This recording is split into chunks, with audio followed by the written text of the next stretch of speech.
The summer season is here and it's time to get creative in the garden, and we can all use a little inspiration. So today I am with my flower fanatic friend Katie to help us out. Now Katie, what can we do to make our garden stand out from the rest of them on the block?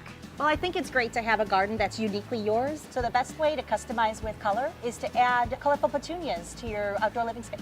Why are petunias the best way to do that? Petunias are really still the most popular garden plant. They're widely available and very versatile for any sunny space. So whether you have a large patio or a rooftop garden or a small container, they can work well for you.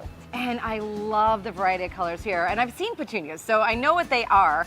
But when we talk about planting petunias, I can do a lot of things. I can make a lot of things. I'm not a great gardener.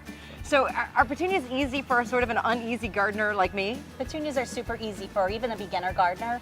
They make anyone look like a pro. They spread and trail from spring and through summer and fall with very little maintenance. So when we're planting petunias, how do we do it? What's our first step? First, you gotta find a sunny spot.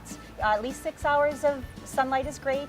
And then you choose your container. And you can go as creative or as low-key as you like. I've made this container because I like to DIY and decoupage. Would this size work, or does it have to be huge?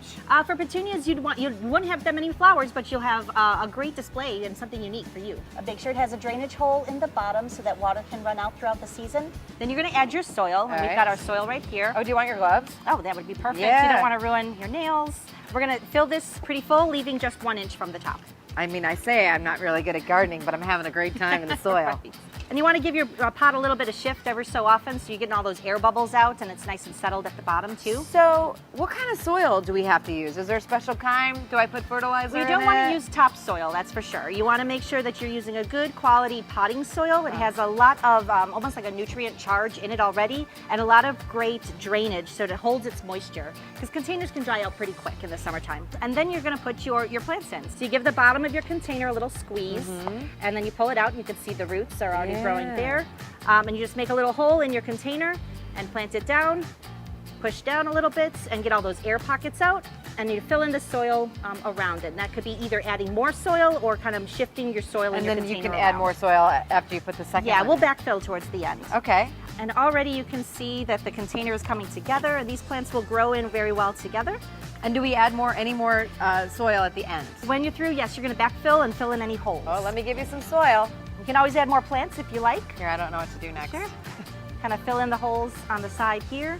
I love that. And what a great way to accessorize the garden with a splash of color. Absolutely. And your petunias, I love it. Thank you so much, Katie. With a little inspiration and some imagination, we can all accessorize our outdoor spaces with a splash of color using petunias this summer season.